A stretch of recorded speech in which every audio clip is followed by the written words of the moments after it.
So last Tuesday started out pretty normal. I woke up to the sound of my roommate, Greg, swearing in the kitchen. This isn't unusual, because Greg swears at everything from burnt toast to existential dread, but this time it had a kind of desperate, MacGyver meets Home Depot ring to it. Turns out, our kitchen sink had developed a leak.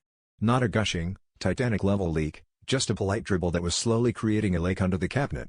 I suggested calling a plumber, but Greg, who once tried to fix our Wi-Fi router with a butter knife in a motivational speech, insisted he could handle it.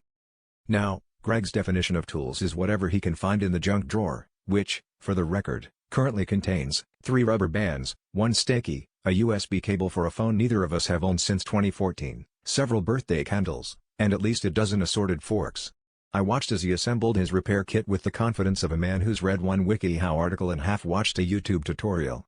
He started by wrapping rubber bands around the pipe, wedging forks into mysterious places, and at one point, lit a birthday candle, declaring, "For morale." After about an hour, and 2 more morale candles, Greg triumphantly announced, "Fixed." And to be fair, the leak had stopped. We high-fived, basking in the glory of our collective DIY prowess. But then I turned on the tap, and instead of water, out shot a solid stream of forks, like, actual, perfectly serviceable forks, clattering into the sink with every twist of the handle. We stared in silence as a torrent of cutlery poured forth, making the world's least musical wind chimes. Greg, ever the optimist, shrugged and said, "Well, at least we'll never have to eat with our hands again."